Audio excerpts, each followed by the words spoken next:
All right, you guys ready? Ready to get this party started? Ready, ready. Woo! All right, I want to start, man. I'm on fire this morning. I hope y'all gonna be okay with it because I'm on fire. I woke up on fire and I started getting more on fire, and then by the time I got to work, I was blazing on fire. Now, let me tell you what I want to talk about this morning. I want you to raise your hand if you want to live an extraordinary life. Raise your hand if you want to live an extraordinary life. I told my wife, when my wife and I met many years ago, and as many of you know, I got a 5-week-old son, and I got an 8-year-old daughter. And many years ago, when I first started dating my wife, I said, look, I want you to understand something. If you're going to marry me, we're not going to live an ordinary life. We're going to live an extraordinary life. And to live an extraordinary life, we can't do ordinary things. I can't have ordinary work ethic. I can't do what everybody else does that has an ordinary life. So if you're going to marry me, I want you to know what you're getting. You're getting somebody that ain't the least bit interested. Like, I'm interested in going all the way, not some of the way, not part of the way, not kind of a little bit of the way, all the way. Okay. And we went to dinner last night, and I asked her, I said, do you remember when I told you we were going to live an extraordinary life? She said, yep. And I said, extraordinary life requires extraordinary sacrifices. It don't come in a box with a bow around it. It don't come between 8 and 5. It don't come between this time and that time. Like, if you want to live an extraordinary life, we got to get something. We got to give something up.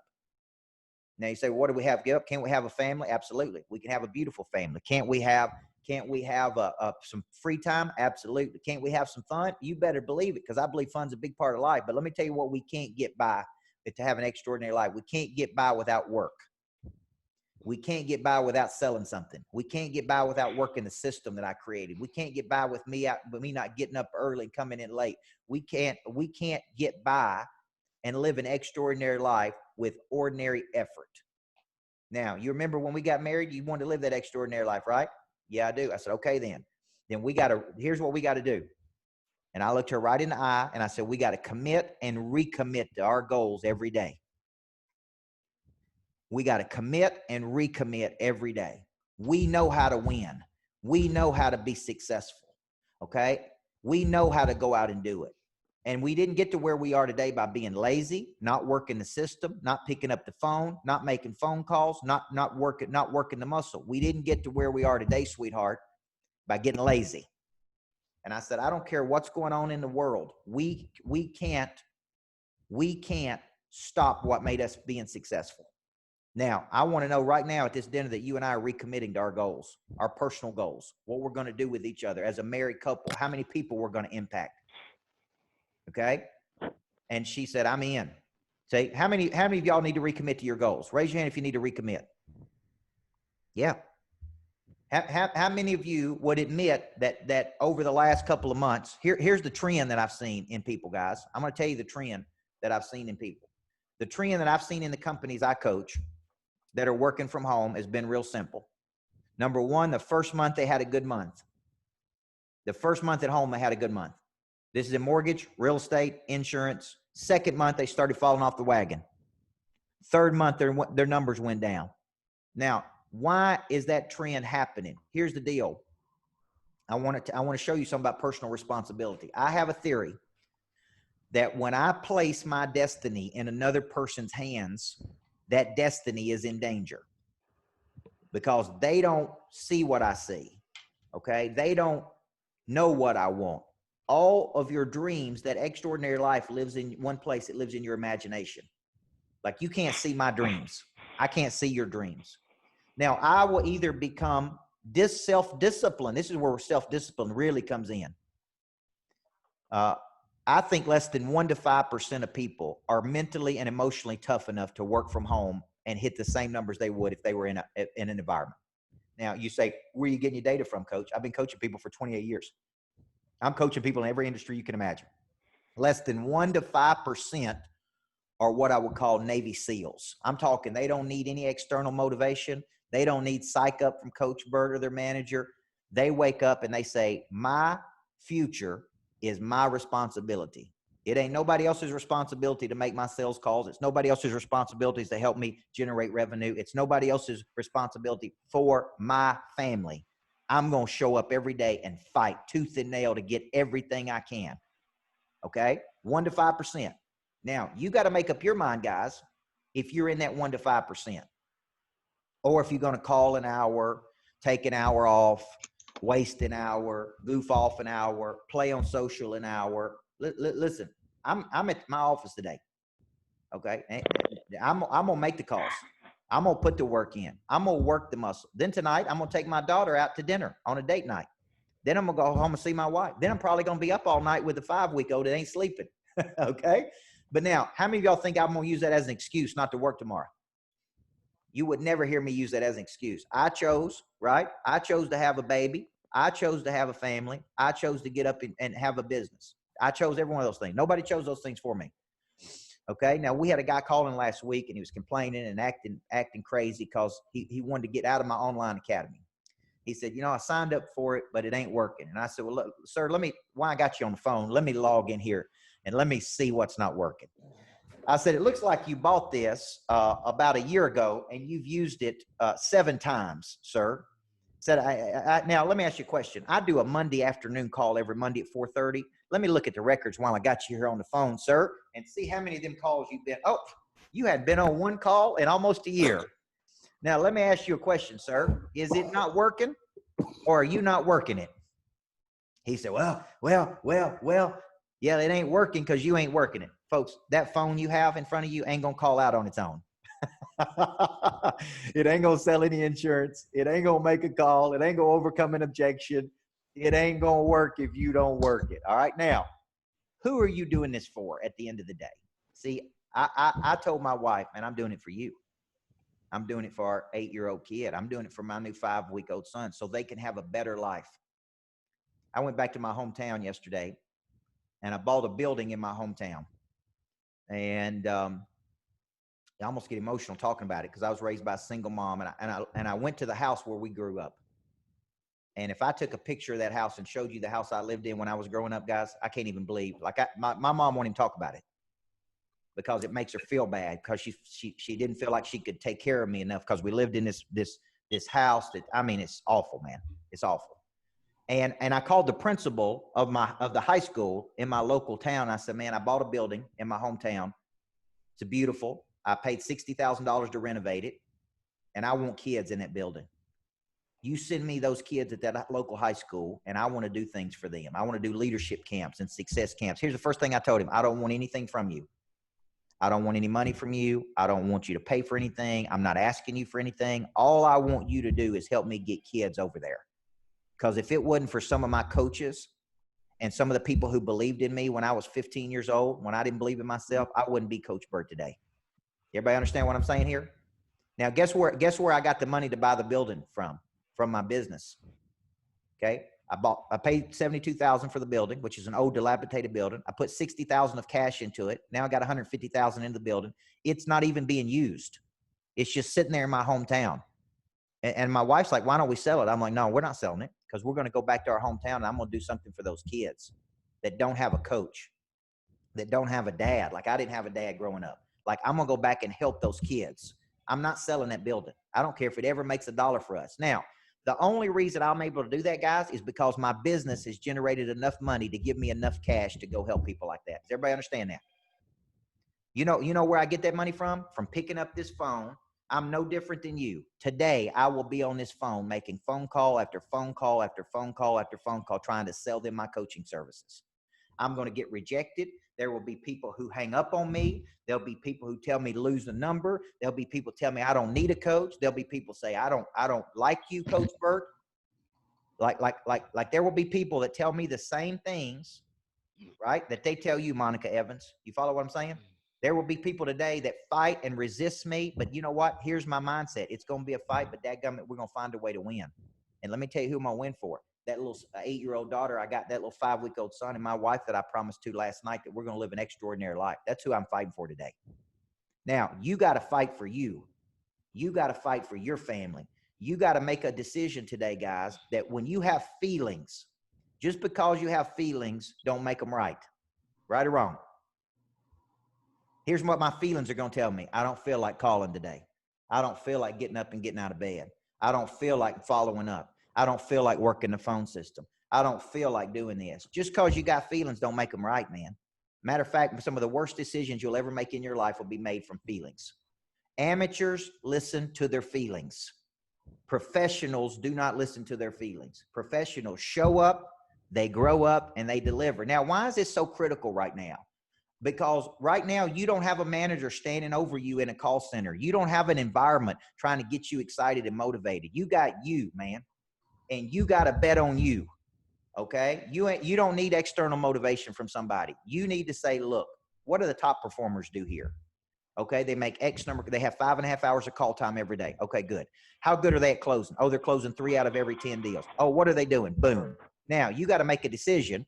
Do you want to be a top producer or not? You want to be in that 1 to 5% of Navy SEALs, man. They said that the Army, the Navy, and the Marines were recruiting at an event once.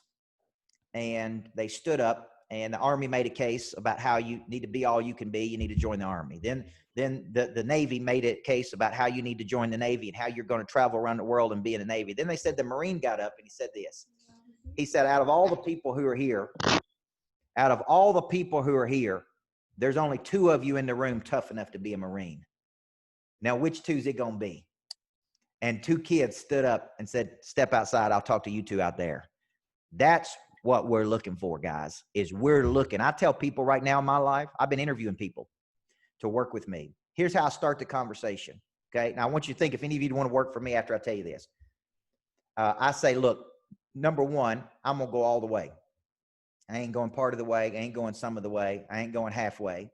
I'm going all the way. I said, I can be incredibly miserable to work with and unbearable. I push. I work 18-hour days. I work on nights and weekends. I said, because I got a big mission to help millions of people in the world. I can be happy 1 minute and upset the next minute. I can shift gears just like this. I can be smiling 1 minute and be stone cold serious the next minute. And I go through this whole thing and I talk about how miserable it is to work with me. And I say, most people can work with me for about a year. They tell me that they want to change lives, travel the world, do all these things. And they see private jets and Range Rovers and they think, oh, it's easy, man. I'm going to roll in here and we're going to get all, it's going to be easy. And I said, you know what? I take on 1,000 people a month that I coach, 1,000. They're going through divorces, heartbreak, depression, breakdown. They're going broke. I said, I burden every day. They text me at 5:30 in the morning, 1:30 in the morning, 12 o'clock at night, 7 o'clock on Saturday night. I said, so I go through about 10 minutes of me telling everybody how hard it is. And I said, now, if you are interested in working with me after you've heard that, then we'll keep going. If you ain't interested in working with me, then let's go ahead and just stop right now and save ourselves a bunch of heartache. Now, I didn't used to tell people that, guys. Now I'm brutally honest. If you're going to do big things in the world, there's going to be major opposition, major objection, major sacrifice. Now, only you can make up your mind if you want to take it all the way or not, guys. Only you. Okay. That's only you can make up your mind on that. Okay. And listen, you're not wrong. I tell people, if you don't want to work with me, hey, no hard feelings on my part, but you called me and you said you want to work with me. Now, let me tell you what it's like working with me. And maybe it's fit for you and maybe it's not. So then I say this, I'm only looking for Navy SEALs, man. I'm only looking for people who want to go all the way. Okay. Now, once I was talking to a dude last night. You know what he said? I'm in. Can I start right now? It was 8:30 on a Sunday night. He said, I'm in, coach. Can I start right now? Will you put me in right? You send me leads right now and I'll call them right now, coach. I'm so hungry to go all the way. I can't even tell you, man. I'm ready to go right now if you'll put me in the game. That's the kind of people I'm looking for, man. Now, let's end this call by asking, which one of those people are you going to be, guys?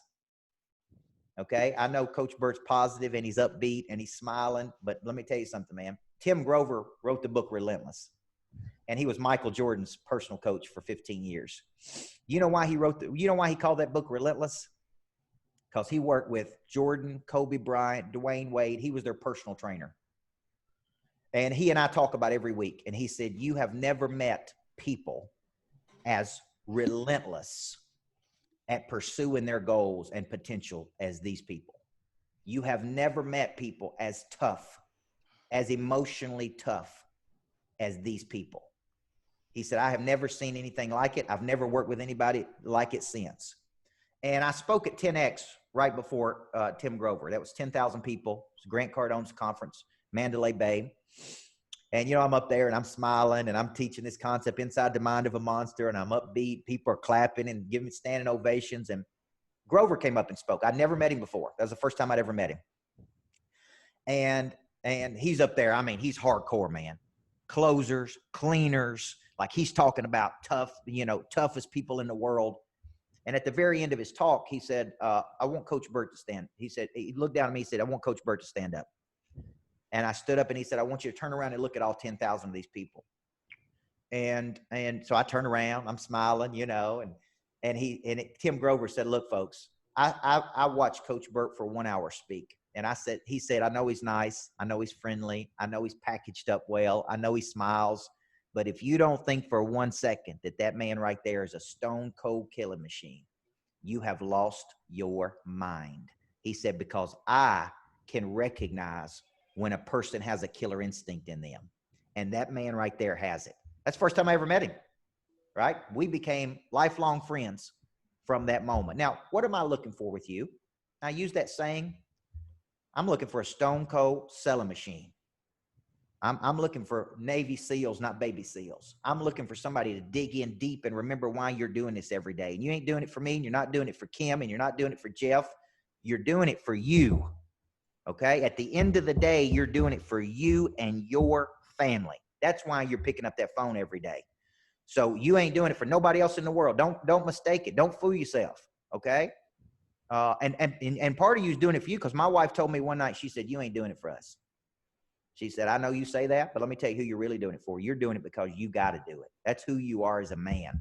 That is who you are. She said, that's the man I married.